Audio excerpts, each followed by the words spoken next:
uh, I made a note. A couple things happened with me today, and usually, if it happens more than once, and I am has a strong feeling to me, I'll jot it down somewhere. So one of the things that happened, and I was telling Ryan about this earlier, is that growing up in this area, a lot of times, you understand things based on the way that you're taught by your parents or the community or the teachers and things like that. And when they all think the same way, like in a little old country place out in Alabama somewhere. Yeah. Right. I mean, you're not going to get any different information from Uncle John that you got from Uncle, unless they were maybe in the military or, went on some expansive, thinking process. One of the things that helped me was Sifu, and I started learning about things through his perspective and the Chinese cultural perspective. So one of those things that popped up was is when you hear someone saying or hear yourself saying, "I'm trying." Okay. And there's a lot of things that, he would talk to us about apologizing. He would talk to us about a number of different words and shame, right? Is, in our culture, there's one word for shame and it means one certain thing, basically, right? In the Chinese culture, there's about 30 versions of shame.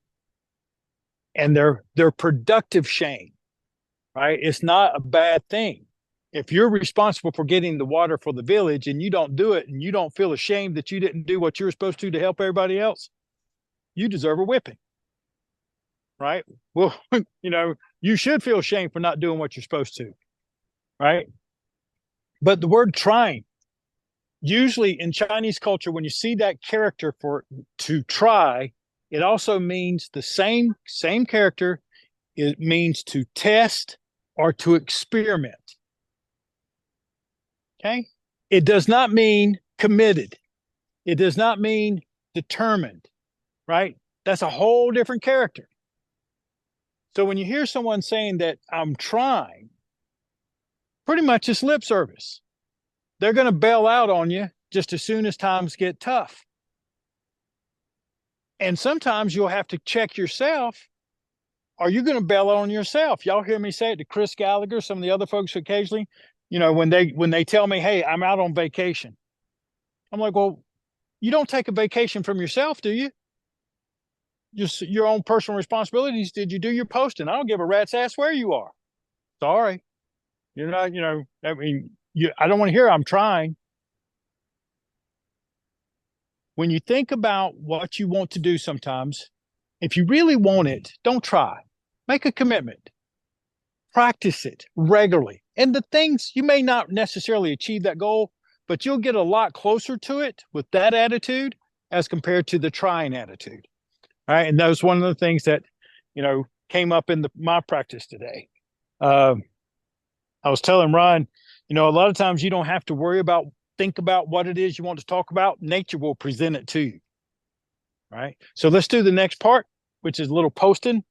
And Bruce, I'm going to face this way, or Bob and some of the others who are online. So, all right, let's just warm up a little bit, wrap and tap, get the bones loosened up.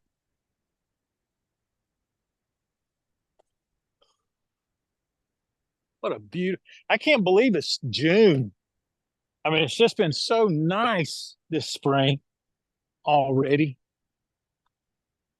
The mosquitoes haven't been bad. In the years past, they'd just about carry your ass away about this time of year, wouldn't they? All right, one more. Good. Paddle the boat.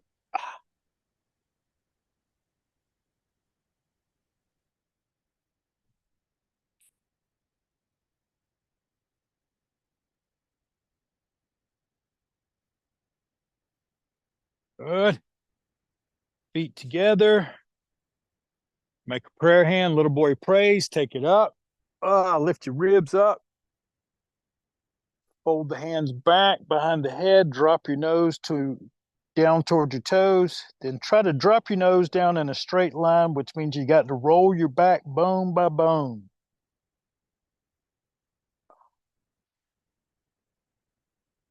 Oh,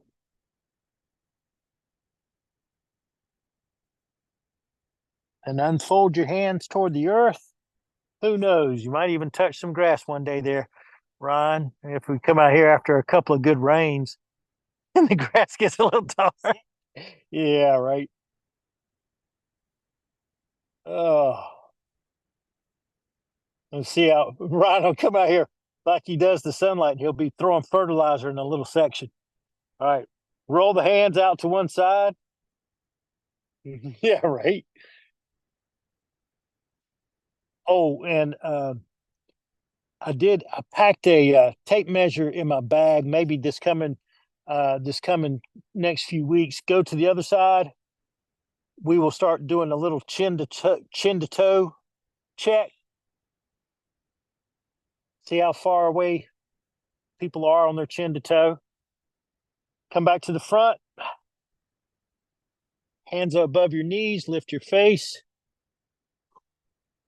Stride out. And turn the hips. Look behind you.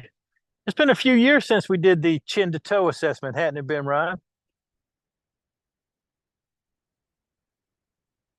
That's right. Bader, you got yours checked years ago, didn't you? Oh, were you conveniently sick that day? Let's go the other way. Kat was the one doing it. She became our little, physical, chin to toe inspector. I had it down to less than 10 inches, and I was pretty impressed with that. I improved about an inch within about a month. Let's come back to the front, roll the back up.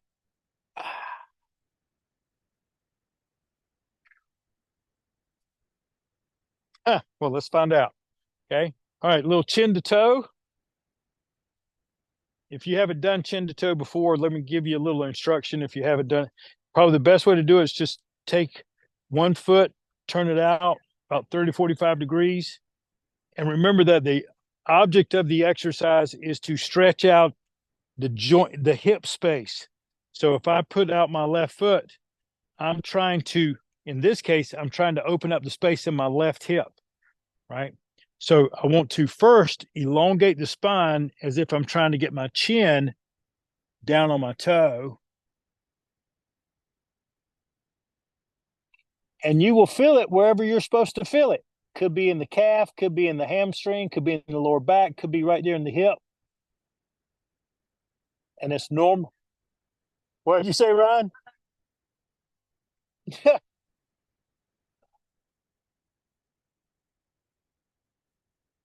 Perhaps one of the best exercises I was ever taught.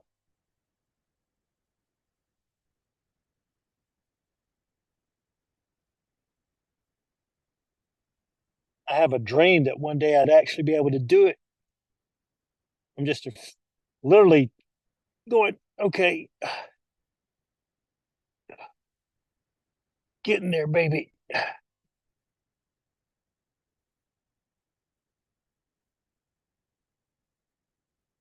There you go, Bader. Come on up. Grab that sock, baby. Whatever it takes. We're shameless around here, aren't we?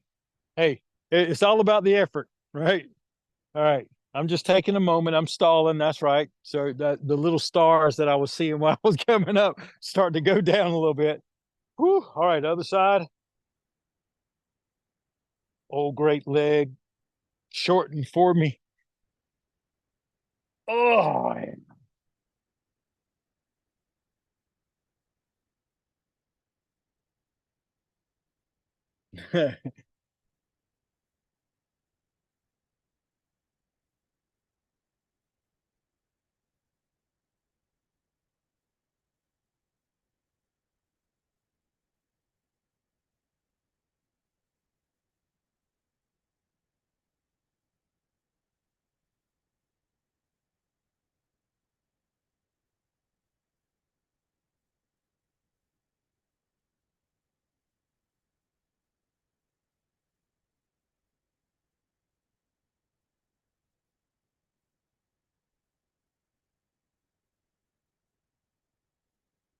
Bring it up slowly. All right. Any comments? Everybody feel like you got a little something done on that one? Yeah. That's a good one to do every day. No joke. All right. Let's do a little posting and taking a breath. As you exhale, let everything settle down a little bit. Let your knees bend just a notch or so.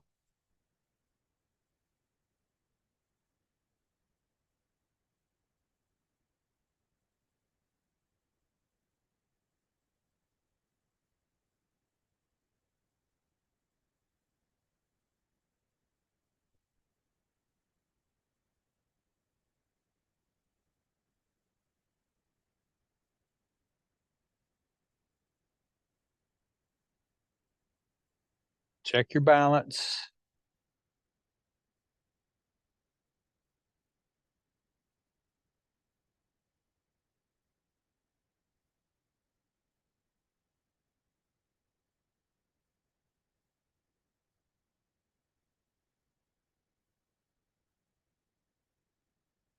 And let your mind's awareness hover around the very tip of your nose as you're breathing in and out.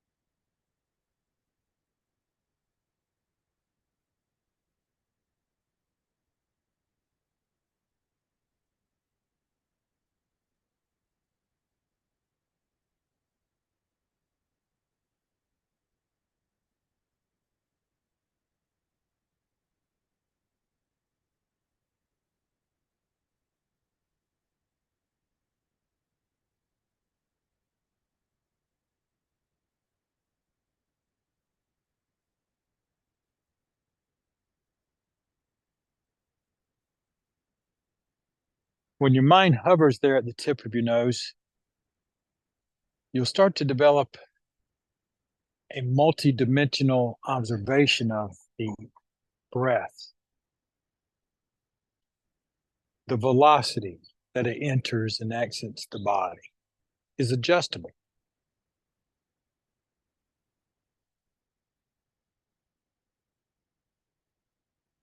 The viscosity, or at least in my mind, is it thick, like when it's humid,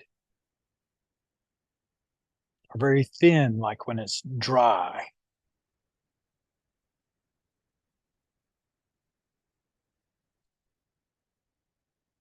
Is there a fragrance being carried on it?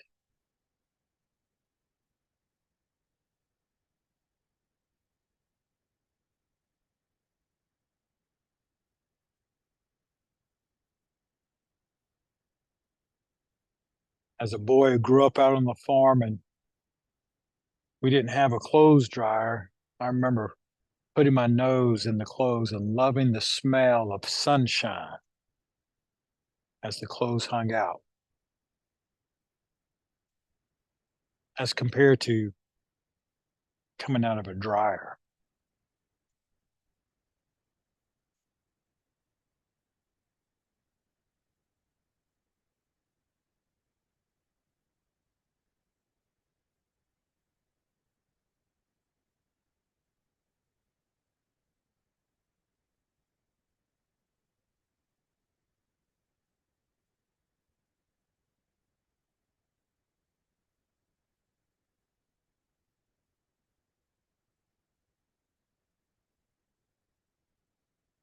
As the mind is hovering around the nose,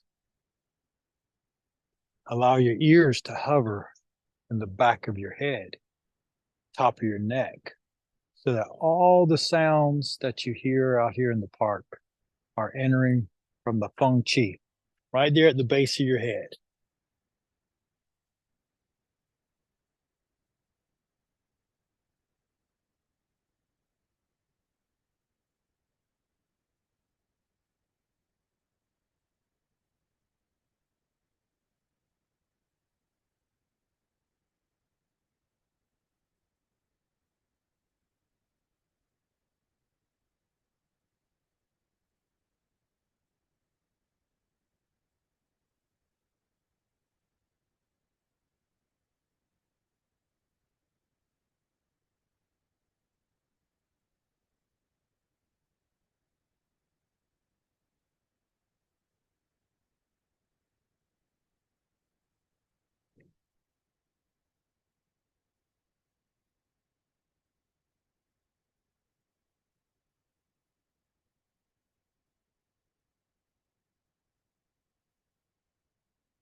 Imagine for a few moments that you're standing out by a lake.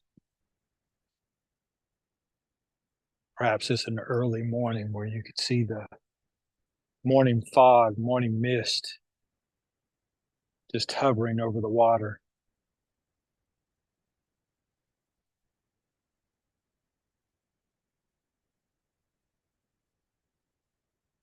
And you can see a heron or a crane begin to meticulously walk out into the water.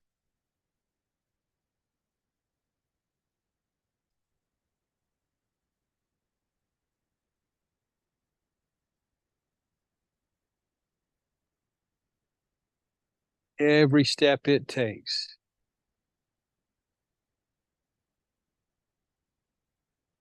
meticulously done.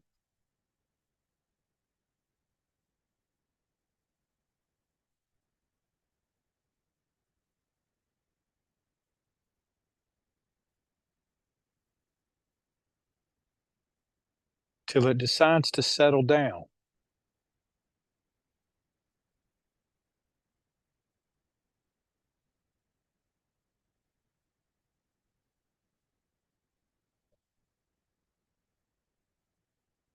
And it may stay so quiet and still that one might start to assume that it's fallen asleep.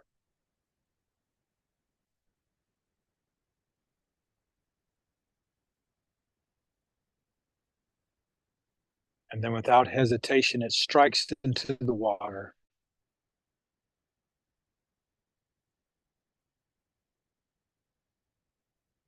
And it begins to walk and reposition itself.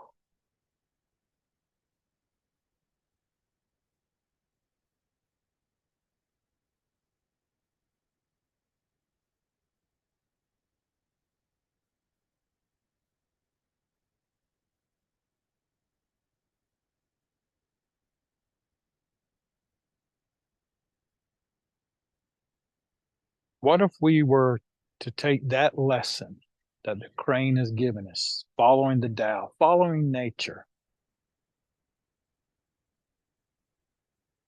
and that you took your time and positioned yourself today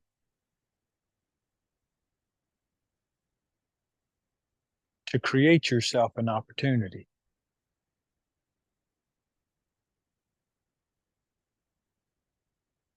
And then you patiently observed as the time would pass. You're not waiting.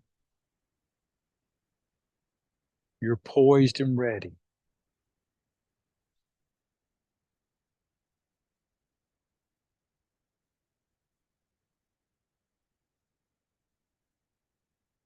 When it presents itself, you strike without hesitation.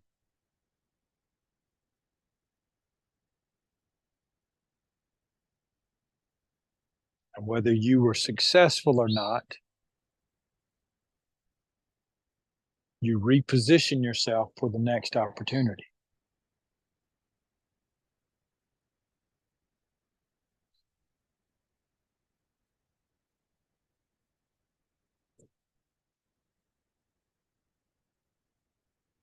It doesn't matter which aspect of your life that you might want to try to find some improvement on. That lesson will have a way to apply itself.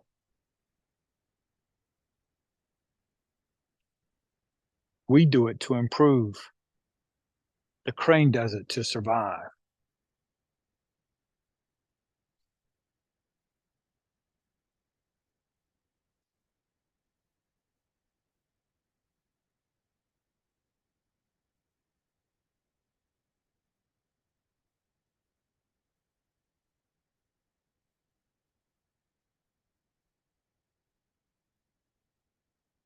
And Ron, take a little step over this way. And we're going to do the fire set. Okay. Hands float a little bit.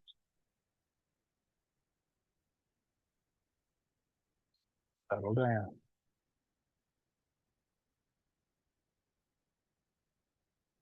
Holding the baby.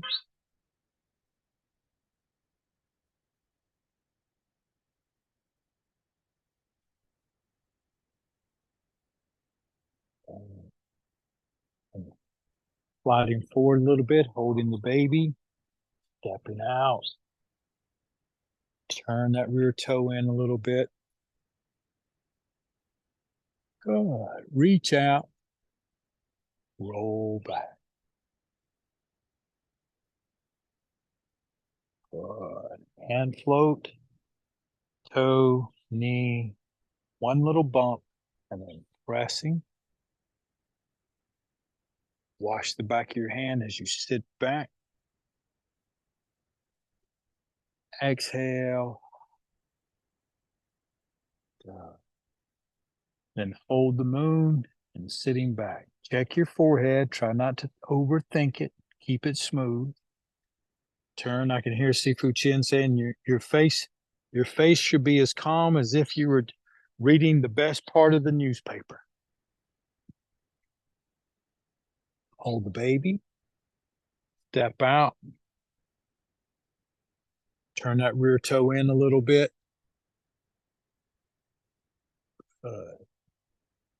Hold the hands. Hold back.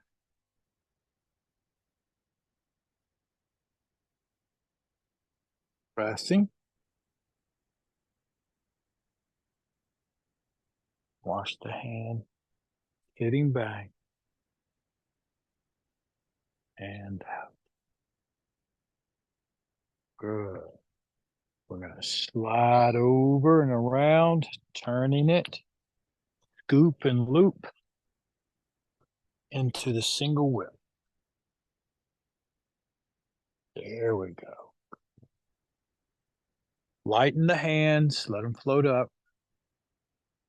Turn and back. Good. Rotate the belly button. Good. To the right. Then open it up. Take a moment and just breathe there for just a couple of breaths. Just remind ourselves that as we start to move, the yang starts to spin up.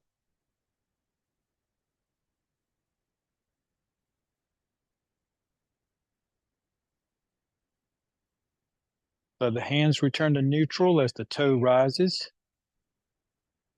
And now sweep it over to the other side. Back. Step out. Turn the waist. And sitting back. Let the hands float. And turn.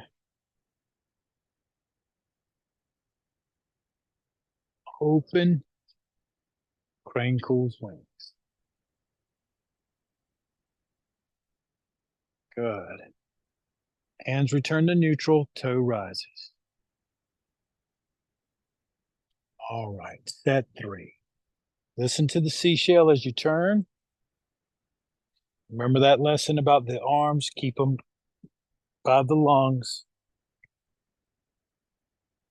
And out. Good. From here, you're good. Crane up.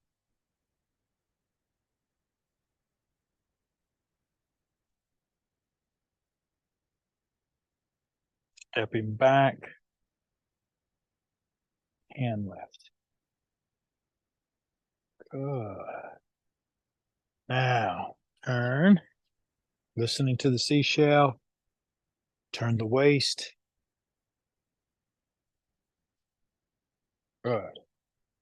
Bring it up.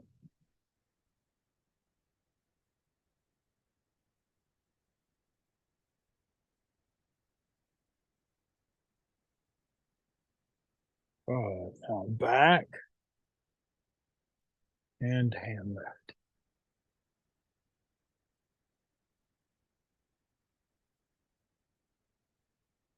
Good. Let's let the hands roll back. And let them float up. Backhand. Intercept. The white snake stretches out. It rolls through the grass. Center punch. The hand floats under the elbow. And out. Good. Reach up and out. Pull back. Let the closed hand fold into the glove. Backhand. Intercept.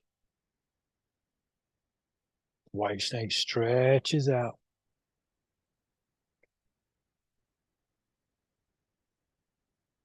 And center punch. Hand floats under the elbow. And press. Good. Sitting back, turn towards your front. There you go, how you started. Step out, gather the clouds. Bring it up. Gather. And finish. All right. Little, just a little. All right. Were there any questions or observations? Feel okay? Did you recall that post as soon as? Yeah, yeah. Does that explain the difference between waiting for an opportunity, though? All right. Yeah. All right. Well, I hope everybody had a good time.